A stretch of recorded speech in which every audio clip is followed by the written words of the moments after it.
Hello guys, welcome back to the channel. So today I'm going to be talking a little bit about the Indiana Fever.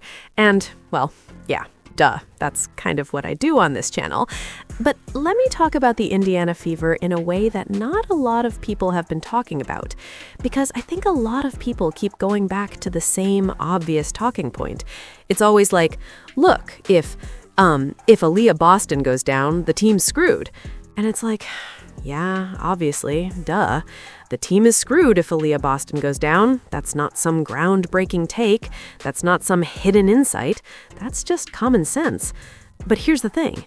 What people are not really talking about enough is the fact that, in a weird way, this team is also in serious trouble if Sophie Cunningham goes down again or if Lexie Hall goes down again.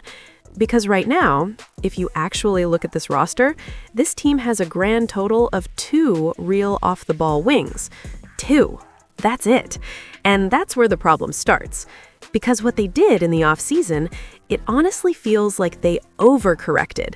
They saw one issue and went way too far trying to fix it, and now they've created a completely different problem. And don't get it twisted. They're not small in the traditional sense. It's not like you look at them and say, oh, this is a tiny team. Nah, that's not it. But at the same time, they don't really have functional height where it actually matters. It's like this weird, outdated approach to roster building. It honestly feels like something straight out of the 1990s, where people were like, yeah, we need size, so let's just make sure our centers and power forwards are tall, and that's enough. Like, no, that's not how modern basketball works anymore. This is like 2K roster construction logic. Height only matters for bigs, and guards can be whatever size. You just stack them. And it feels like the Indiana Fever built this roster with the idea of surviving without Caitlin Clark on the floor, or in case Caitlin Clark gets injured. Because when you look at the final 12, you've got 3 point guards, multiple undersized shooting guards, and only 2 true wings. 2 on the entire roster. And we're in an era of basketball where wings are the most valuable currency. I'm not even going to say a league where wings dominate, but come on, we all know how important wings are right now. They're the glue, the versatility, the switchability. They're everything. And yeah, I get it. The aces are winning. People point to that and say, see, you can build differently. But that's because they have A'ja Wilson. That's the cheat code. When you have a player like that, normal team building rules don't fully apply. You can get away with things other teams can't. Then you add Jackie Young, who's basically a hybrid wing, who can handle, defend, and play multiple roles. You've got Chelsea Gray, whose IQ allows her to function across multiple positions. That's a completely different situation. But when I look at the Indiana Fever, what stands out immediately is how light they are in the wrong areas. They're extremely heavy at one specific position, guards. It's like guard, guard, guard, undersized guard, another undersized guard, tallish guard, guard who might get cut, more guards. It just keeps going. And then you realize their tallest player who actually provides spacing might not even make the team. That's insane when you think about balance. And here's the ironic part. This is a team that is incredibly reliant on being healthy, but not necessarily reliant on Caitlin Clark being healthy. Yeah, that sounds crazy, but it's true. Because structurally, they've built something where they can absorb a Caitlin Clark absence better than they can absorb a role player injury. Like, I genuinely think they can still make the playoffs if Caitlin Clark misses time. Same with Kelsey Mitchell. But if Aliyah Boston goes down, that's a disaster. If Sophie Cunningham or Lexie Hall go down, that's also a massive problem. And we're already seeing warning signs. Lexie Hall is dealing with hamstring tightness, and those injuries, they don't just disappear. They linger, they come and go. One day you're fine, next day you're limited. So now you're in a situation where if Lexie Hall is out or limited and Sophie Cunningham isn't playing full minutes, you're suddenly relying on a 5'9" or even 5'8" player to play the 3. That's not sustainable. And then you look at what the front office is doing or not doing. From what's been discussed around Chloe Peterson's reporting, it sounds like Amber Cox isn't planning to bring in immediate help. No developmental call-ups, no extra wing depth. They're basically waiting until things get bad enough to justify a hardship signing. That's reactive, not proactive. And that brings up the big question. Why Shatori Walker-Kimbrough over Aerial Powers? Why make that choice? Because Aerial Powers, at least, gives you size. She gives you a legitimate wing frame, averaged around 9 points, decent efficiency, plays with energy, brings effort defensively, and most importantly, she's not 5'8" or 5'9". She's closer to 5'11", 6'0". That matters a lot.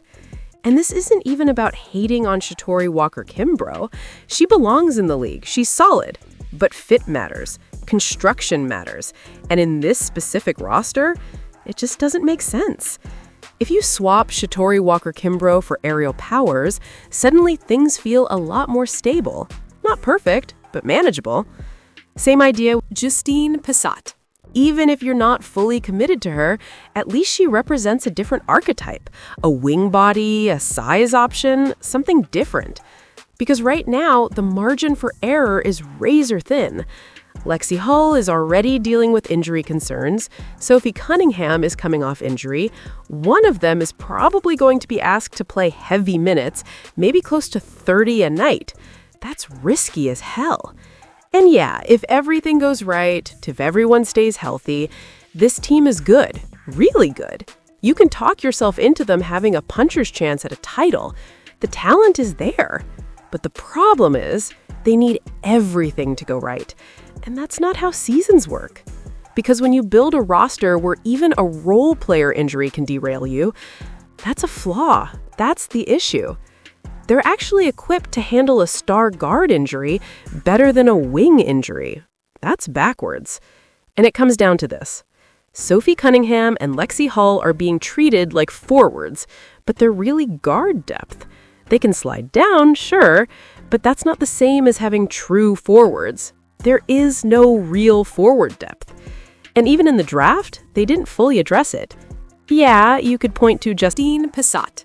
But if you're not planning to keep her, then what the hell was the point? Why not double down?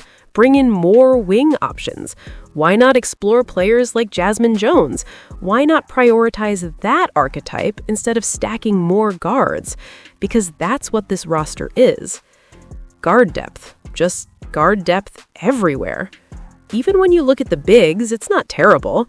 Aliyah Boston, Damaris Dantes, Monique Billings, KK Timpson, Maisha Hines-Allen, they all bring something, but a lot of them are really centers or combo bigs, 4-5s, not true wings. So what you end up with is a roster made up mostly of 1-2s and 4-5s, and almost no true 3s. And when you ask the simple question, who can actually play the 3 on this team?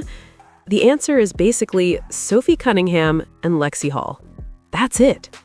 And that's the problem, because instead of recognizing that gap and fixing it, they doubled down on guards. More guards, bigger guards, but still guards. So now you have a team that wants to rebound, wants to run, wants to defend, but doesn't have the size or versatility to consistently do it at a high level. And athletically, it's not like they're overwhelming either. Monique Billings runs hard, Kelsey Mitchell can run, Lexie Hull plays with effort, Aliyah Boston is improving in transition, KK Timpson has athleticism, but where's the dynamic wing athlete? Where's that presence? They let that go. Where's the energy on the wing? It's not there. So now you're left looking at this roster and thinking, it's talented, but it's unbalanced. And after seeing the Lexie Hull injury situation, it really puts everything into perspective, because all it takes is 1 or 2 things going wrong, and suddenly this team that looks dangerous on paper starts to feel really, really light. And that's the concern. That's the real concern. Tell me what you think. Don't forget, like and subscribe.